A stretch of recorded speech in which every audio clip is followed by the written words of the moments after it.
This year, the National Grid Corporation of the Philippines declared almost 10 yellow alerts in Luzon.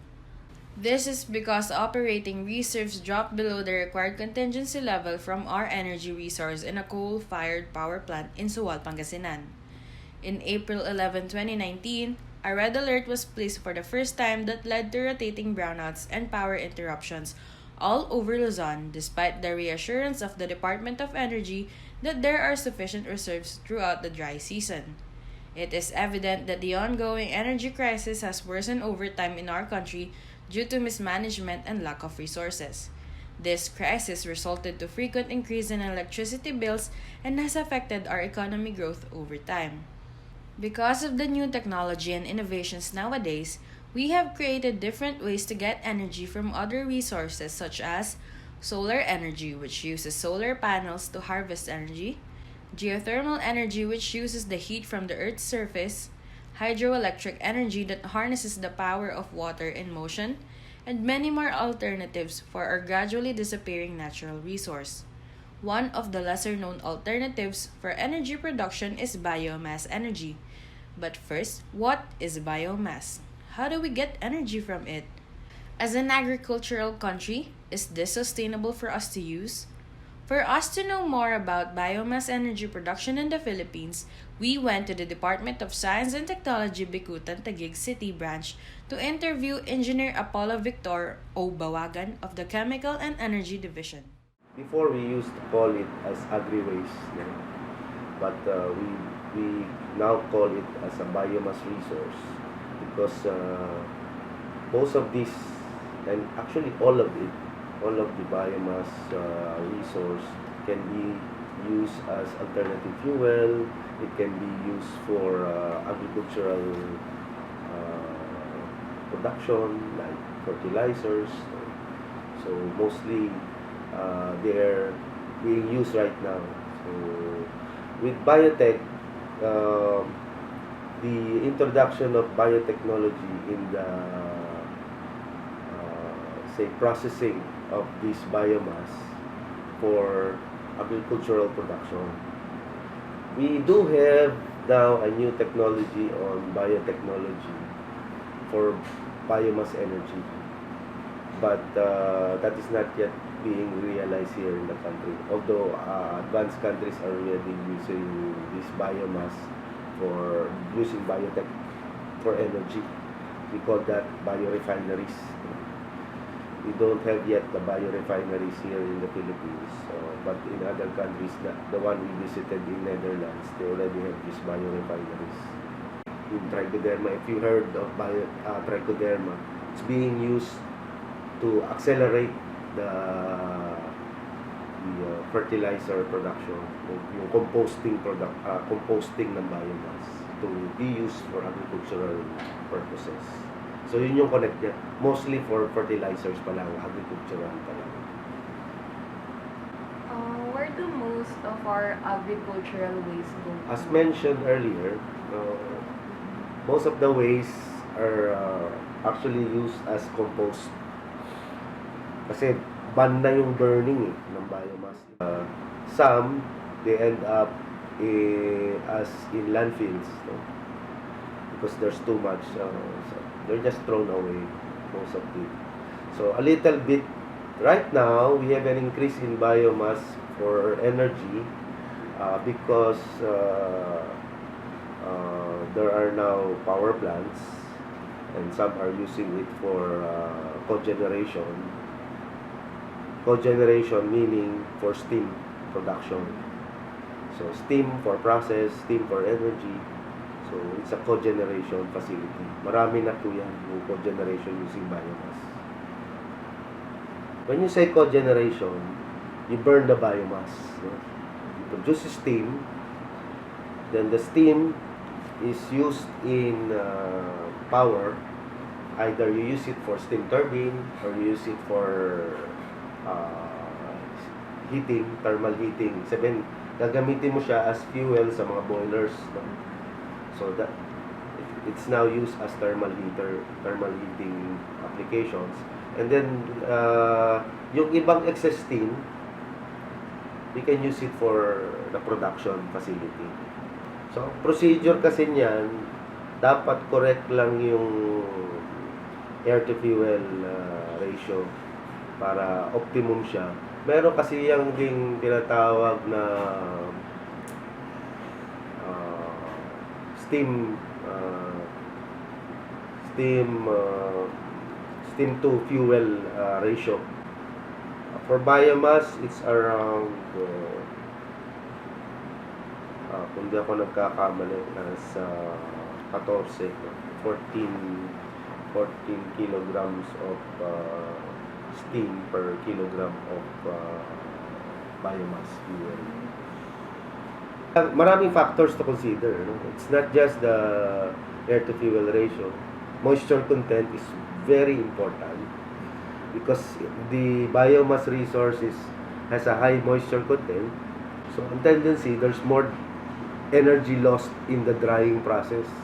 Drying process pa lang ng biomass bago mo siya ma-produce into thermal application. So, bago mo siya ma-combust, kailangan pa siyang i-dry because you have to remove the moisture. So, essential yung may drying process prior to use of the biomass. Yun ang very important.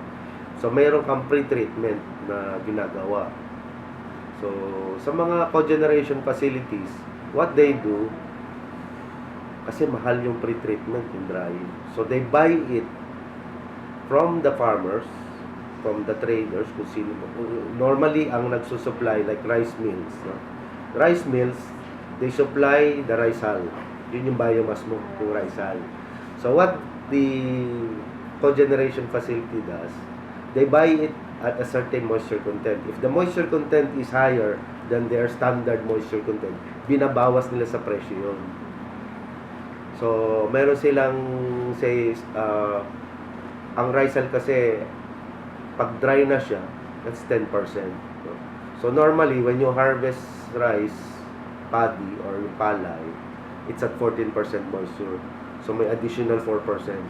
Binabawas nila yon. Pagka bagong bagong mill pa lang yung rice, so, you deliver the rice hull to the cogeneration facility at 14% moisture, babawasin nila yung 4%. Kasi, ang basehan nila is 10% moisture. They just sa presyo nila. Ngayon kasi ang presyo ng rice hull sa cogeneration facility is at around 2 pesos per kilogram. Minus the 4%. So, they get paid 96% na lang of the 2 pesos. So, parang ganun ang computation yan. Pag so, marami na pong gumagamit. Actually, wala na nga eh. Kulang na nga yung rice hull. So, they're now looking at other biomass resource. They're looking at ito yung iba, yung ginagamit nila, napier grass. Meron ngayon isang facility, they plan to use banana grass, if you've heard of banana grass. No? Kaya lang, yung napier at banana grass, magkapatid yan eh. Parehas na parang damo yan eh. Na forage, ginagamit na pakain sa baka lang yan nung araw. So, ngayon, they are now being sold as biomass resource, but they have high moisture content. Imaginein mo, 80% moisture yan. So, make a pre-treatment. Kaya mahal ang drying process. So, the power plants, they will not buy the wet napier or the wet banana grass. Ang recommendation namin, if they're going to use it for steam generation, we recommend the biotech part, which is biogas. You produce the biogas, so meron kang microbial decomposition of the biomass because it's high moisture. In Thailand, they use that already. And they're planning right now to put up one here in the Philippines using napier gas through biogas. So, biotech yan. So, doon ngayon papasok din yung biotech sa energy. So, you use it for biogas production. You produce the biogas, then the gas is used to produce the energy. Pero saan po primarily mas nagde-depend yung country? Saan po sila kumukuha main energy resource ng bansa? Tayo ngayon, ang number one source pa rin natin is coal. So we import most of our coal. Meron tayong local coal that's sub-bituminous from Semirara. It's in the Visayas, sa Panay, malapit sa Panay Island. It's an island, Semirara Island. That's where we source our local coal. But we import most of our coal kasi ang kailangan ng power plants natin is bituminous coal. So pang mix mo lang yung sa bituminous coal and saka yung mga lignite, yan, ginagamit din for our power plants.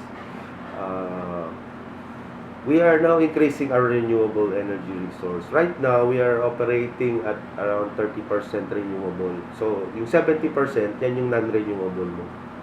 Ang target ng Philippines, we should go to 50% renewable by 2040 yata. Matagal pa, no? Kasi medyo mahirap yung transition na yun.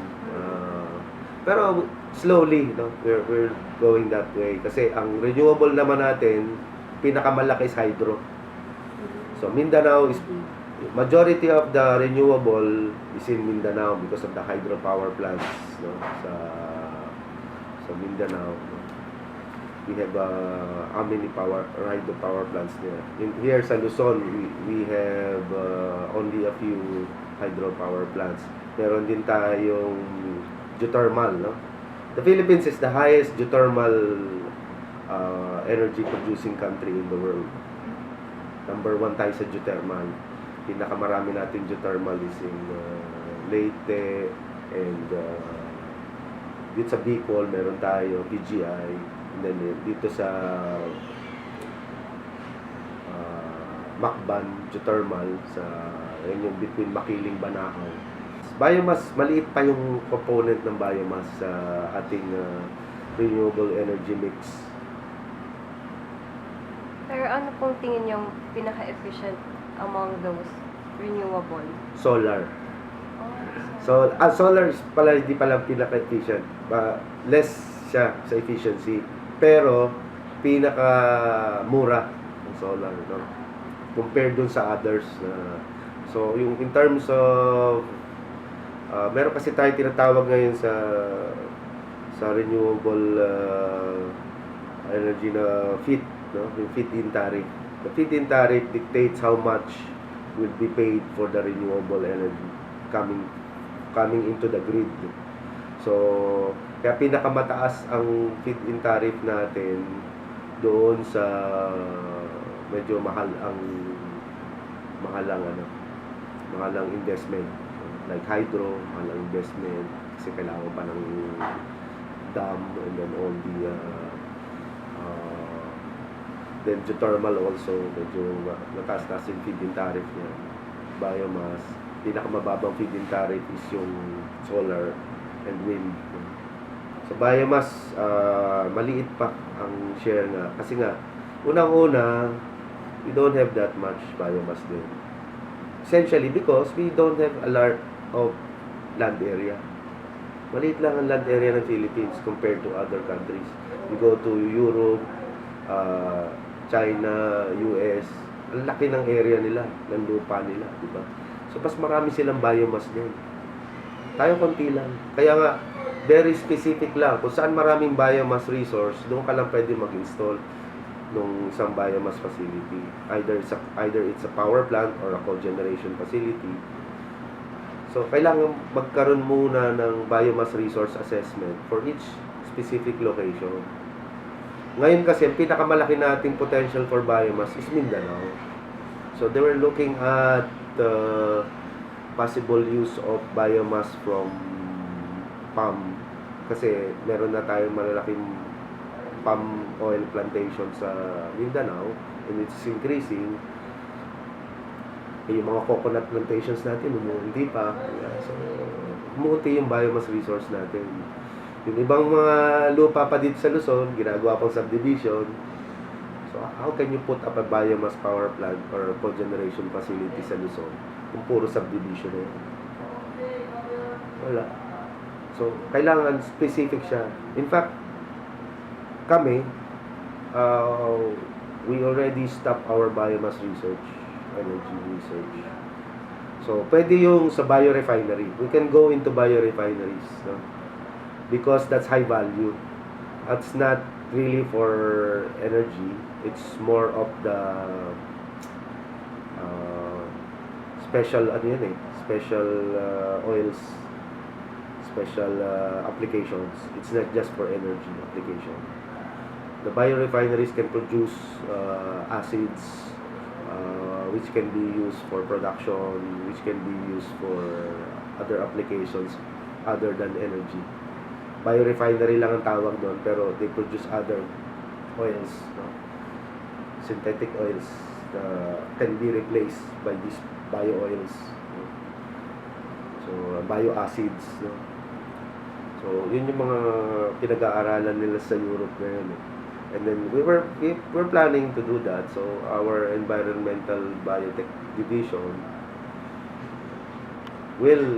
can go into that, no? They have to go into that kasi yun yung patunguhan. But for biomass energy, maraming available technologies na.